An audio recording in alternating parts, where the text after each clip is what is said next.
Hello दोस्तों, कैसे आप सभी। उम्मीद करता हूँ सभी एकदम बढ़िया होंगे। तो दोस्तों आइए इस वीडियो के जरिए हम लोग समझते हैं एक हिंदी व्याकरण प्यारा सा टॉपिक जिसे हम लोग संज्ञा कहते हैं। इंग्लिश में इसे नाउन कहा जाता है। तो दोस्तों बहुत सारे विद्यार्थी जो होते हैं, स्टूडेंट, वो इन्हें रट लेते हैं, समझ बिल्कुल नहीं आता है। वो सीधा कह देते हैं जो भी इनका डिफिनेशन होता है और वो पार हो जाते हैं कह करके, और कुछ एग्जाम्पल दे देते हैं, लेकिन उन्हें समझ बिल्कुल नहीं आता है कि संज्ञा एक्चुअली में होता क्या है। तो दोस्तों आज हम आपके मिसकंसेप्ट को क्लियर करने वाले हैं। देखिए संज्ञा यहाँ किसे कहते हैं, सबसे पहले इसकी परिभाषा को देखिए। कह रहा है कि किसी व्यक्ति, वस्तु, स्थान या भाव आदि के नामों को संज्ञा कहते हैं। क्या कहते हैं दोस्तों, संज्ञा किसे कहते हैं? किसी व्यक्ति का, चाहे व्यक्ति हो, चाहे वस्तु हो, चाहे स्थान हो, चाहे भाव आदि के नामों को संज्ञा कहते हैं। इससे आपको क्या समझ में आया?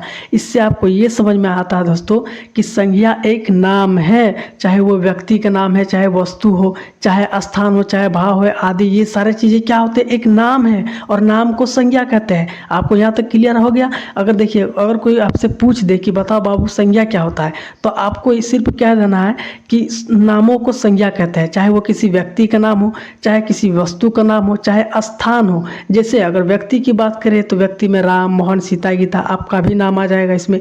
अगर वस्तु की अगर बारे में देखा जाए तो वस्तु में आपका फल, पुस्तक, कलम, कुर्सी, टेबल, ये सारे आपका एक नाम है और जो कि एक वस्तु है। अब स्थान की अगर बात करें तो दिल्ली, पंजाब, हैदराबाद, झारखंड, ये सारी चीज़ें क्या है? ये एक जगह का नाम है, स्थान है। इसी को बोलते हैं संज्ञा। अगर भाव की देखा जाए तो प्रेम, क्रोध, ये सारी चीज़ें जो होता है ये भी एक नाम है और नाम को हम लोग क्या कहते हैं? संज्ञा कहते हैं। आई होप आपको यहाँ तक क्लियर समझ में आया होगा। अगर कोई आपसे पूछे कि संज्ञा क्या होता है, सीधा आप लोग बोल दीजिए कि नामों को संज्ञा कहते हैं। लेकिन यहाँ नामों को भी कई अलग अलग टाइप्स में बांटा गया कि कौन से नाम को हम लोग कहाँ पर यूज करेंगे। आइए इसे समझते हैं टाइप्स के जरिए। तो बोल रहा है कि संज्ञा के कितने भेद होते हैं, तो संज्ञा के 5 भेद होते हैं दोस्तों। संज्ञा कितने होते हैं? 5 होते हैं यहाँ पर। आइए एक एक करके समझते हैं कौन कौन सा भेद होता है। यहाँ सबसे पहला है व्यक्तिवाचक संज्ञा, दूसरा है आपका जातिवाचक संज्ञा, तीसरा है द्रव्यवाचक संज्ञा, चौथा समूहवाचक संज्ञा, पांचवा है आपका भाववाचक संज्ञा। ध्यान से देख लीजिए आप लोग। अब सारे जो इसके भेद है, टाइप्स है, यानी प्रकार है, इसको एक एक करके हम लोग समझेंगे कि व्यक्तिवाचक क्या होता है, जातिवाचक क्या होता है, द्रव्यवाचक क्या होता है, समूहवाचक क्या होता है और भाववाचक क्या होता है। इनके कौन कौन से एग्जाम्पल है, आइए उसके जरिए हम लोग समझ लेंगे संज्ञा को। दोस्तों 5 ही टाइप्स होता है मुख्यतः इसका। देखिए सबसे पहला, देखिए हम नाम लिखना भूल गए हैं तो चलिए इसके डेफिनेशन के जरिए हम आपको समझा देंगे। सबसे पहला हमारा व्यक्तिवाचक संज्ञा, लिखना भूल गए हैं तो आप लोग लिख लीजिएगा। बोल रहा है कि जो शब्द किसी विशेष एवं निश्चित व्यक्ति या वस्तु या स्थान की जानकारी दे उसने व्यक्तिवाचक संज्ञा कहते हैं। व्यक्तिवाचक क्या होता है दोस्तों? जो शब्द, यानी कुछ शब्द हम आपको ऐसे बोलेंगे जिससे आपको पता चलेगा कि ये विशेष है या फिर निश्चित की बात कर रहा हो, कोई खास चीज़। याद रखिएगा व्यक्तिवाचक में खास चीज़ होता है। देखिए चाहे व्यक्ति का नाम हो, चाहे वस्तु का नाम हो, चाहे स्थान की नाम हो, कोई भी नाम इसमें खास होता है। खास मतलब जैसे कि कोई किसी का भी नाम लिया जाएगा यहाँ पर, जैसे कि डॉक्टर APJ अब्दुल कलाम, ये क्या है? एक विशेष व्यक्ति है, ये इनका खास नाम है। आप लोग का भी नाम है, उसी को बोलते हैं व्यक्तिवाचक संज्ञा। ऋग्वेद, ये क्या है दोस्तों? एक वस्तु है जो कि विशेष वस्तु है। देखिए व्यक्तिवाचक संज्ञा और आगे पढ़ेंगे हम लोग जातिवाचक संज्ञा। फिलहाल हम छोटा सा इंट्रोडक्शन देते हैं जातिवाचक का, उसके बाद ही हम लोग व्यक्तिवाचक को समझते हैं। देखिए जातिवाचक में आपका होता है साधारण नाम और व्यक्तिवाचक में होता है खास नाम। जैसे जाति का मतलब किसी का जात बोल रहा है, चाहे कुत्ता जात हो गया, जंतु जात हो गया, पक्षी जात हो गया, ये सारे चीज़ें क्या हो गया। जैसे कि नदियों का भी अलग अलग मतलब नाम होता है ना, तो यही सारी चीज़ें क्या होते हैं? जातिवाचक में होता है, यानी जो मतलब जहाँ जाति की बात होती हो। जैसे लेकिन व्यक्तिवाचक में ऐसा नहीं है। व्यक्तिवाचक में खास नाम को मतलब इंगित किया जाता है, यानी कोई खास नाम आपसे बोलेगा तभी। जैसे ताजमहल, ताजमहल क्या है दोस्तों? ये एक निश्चित स्थान पर है। ये क्या है? निश्चित स्थान पर है, इसे एक जगह से दूसरी जगह पर नहीं शिफ्ट किया जा सकता। तो ये खास होते हैं या फिर निश्चित जगह पर होते हैं, चाहे व्यक्ति हो, वस्तु हो, चाहे स्थान हो। खास नामों को व्यक्तिवाचक संज्ञा कहते हैं। लेकिन यहाँ साधारण नामों को क्या कहते हैं दोस्तों? जातिवाचक। यहाँ देखिए बोल रहा कि जो शब्द किसी प्राणी हो, चाहे वस्तु या स्थान की जाति की जानकारी देता हो। ध्यान से देखिए, बोल रहा कि जाति की जानकारी देते हैं, उन्हें जातिवाचक संज्ञा कहते हैं। जैसे प्राणी में देखा जाए तो लड़का जात होता है, लड़का जात में सभी आ जाएगा, चाहे वो छोटा बच्चा हो, चाहे वो टीन एज हो, चाहे वो नौजवान हो, चाहे वो बूढ़ा हो, जितना भी लड़का है। लड़की जात अलग होता है। जंतु जात में आपका अलग होता है। जैसे जंतु जात, अगर हम जंतु जात बोलेंगे तो वो जातिवाचक में आ गया। अगर हम पक्षी अगर बात करेंगे कि बताइए पक्षी आपका कौन सा संज्ञा है, तो आपको बताना है जातिवाचक। क्यों? क्योंकि पक्षी में सभी पक्षी आ जाएंगे, लेकिन अगर हम किसी खास पक्षी के अगर नाम पकड़ लेंगे, आपको बोलेंगे कि नहीं मोर, तो मोर आपका व्यक्तिवाचक में आ जाएगा, क्योंकि खास नाम हम ले रहे हैं। तो ध्यान दीजिएगा, व्यक्तिवाचक में खास नाम को बोलते हैं, चाहे वह व्यक्ति हो, वस्तु हो, चाहे स्थान हो। लेकिन जातिवाचक में हम साधारण नाम को बोलते हैं, जो भी इसका साधारण नाम होता है। जैसे मोबाइल हो गया आपका, वस्तु में देखा जाए तो आपका मोबाइल हो गया, क्योंकि मोबाइल का भी अलग अलग जाति होती है। जैसे कोई नोकिया का मोबाइल है, कोई सैमसंग का है, कोई आईफोन का है, या फिर कोई रियलमी रेडमी का है। तो अगर हम नाम बोलेंगे तो व्यक्तिवाचक, लेकिन अगर जाति बोलेंगे तो जातिवाचक। देखिए जैसे पुस्तक, अगर सिर्फ हम पुस्तक बोलेंगे तो वो आ जाएगा आपका जातिवाचक संज्ञा में, लेकिन अगर बोलेंगे कि नहीं इंग्लिश का पुस्तक, तो वो आ जाएगा आपका व्यक्तिवाचक में, क्योंकि हम खास नाम को बोल रहे हैं। अगर कार हम बोलेंगे तो कार में सभी कार आ जाएंगे, दुनिया के जितने भी कार हैं। लेकिन बोलेंगे कि नहीं टेस्ला की कार या फिर मर्सिडीज कार, तो ये खास नाम हो जाता है, तो ये व्यक्तिवाचक में आ जाएगा। स्थान की अगर बात करें तो स्कूल, अगर किसी स्कूल का नाम हम बोल देते हैं तो वो व्यक्तिवाचक में आ जाएगा।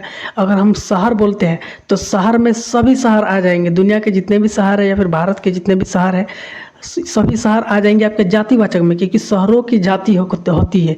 लेकिन अगर बोलेंगे कि नहीं मुंबई शहर, तो ये आ जाएगा आपका व्यक्तिवाचक में, क्योंकि खास नाम को इंगित करता है व्यक्तिवाचक। नदी में भी अगर नदी बोल देंगे तो दुनिया की सभी नदी आ जाएगी, लेकिन अगर बोलेंगे नहीं कृष्णा नदी या फिर दामोदर नदी, गंगा नदी, तो ये व्यक्तिवाचक में आ जाएगा, क्योंकि जातिवाचक होता है साधारण नाम। यहाँ देखिए दोस्तों बोल रहा है, यहाँ देखिए जातिवाचक में होता है आपका साधारण नाम, जातिवाचक साधारण नाम और व्यक्तिवाचक खास नाम। याद रखिएगा, आपको बहुत ही अच्छे तरीके से हमने समझा दिया आपको। अब आगे बढ़ते हैं, जो इसका टाइप्स है, 3 टाइप्स। देखिए आगे बोल रहा है कि द्रव्यवाचक संज्ञा क्या होता है।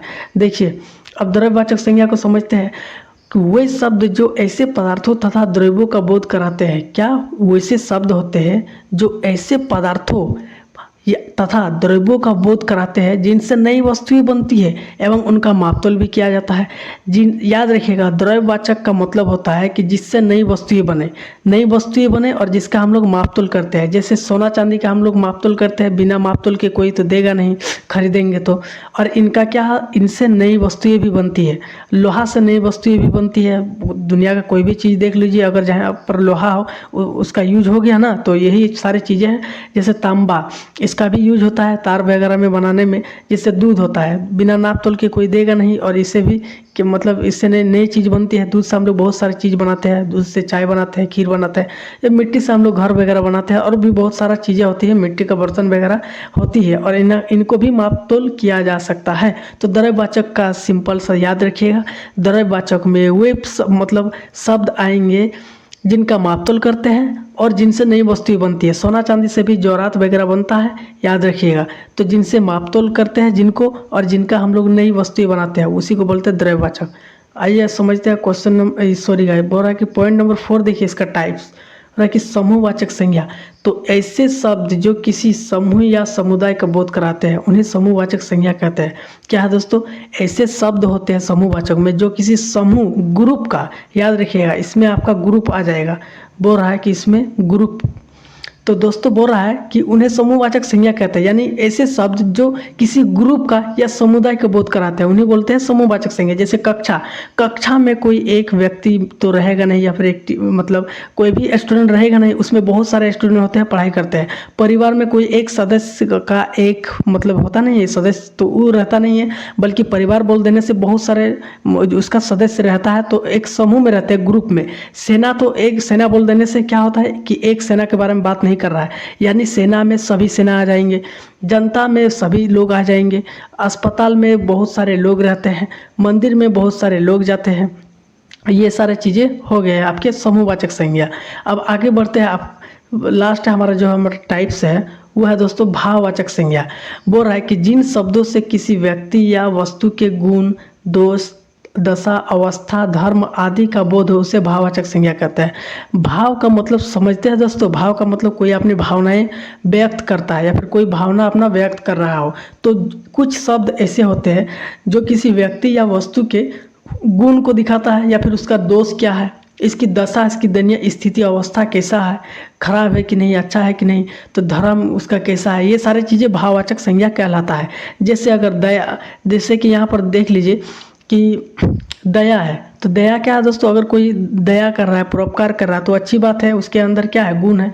तो अगर दोष की बात किया जाए तो क्या है, उसके अंदर बुराई है। यहाँ शांति, शांति का मतलब क्या होता है, ये भी एक भाववाचक है। प्रेम कोई अपना प्रकट कर रहा है, दिखा रहा है, प्रेम कर रहा है, कोई घृणा भी करता है, तो ये सभी एक नाम है। दोस्तों ध्यान दीजिएगा, संज्ञा नाम होता है, नाम।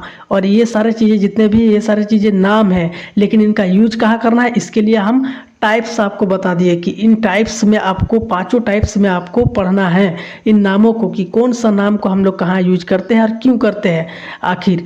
तो सफलता, बुढ़ापा, ये सभी क्या है, आपका भाववाचक संज्ञा है। तो दोस्तों हमारा यहीं पर खत्म होता है संज्ञा। मिलते हैं नेक्स्ट वीडियो में इसी तरह के इंटरेस्टिंग वीडियो के साथ, तब तक के लिए जय हिंद।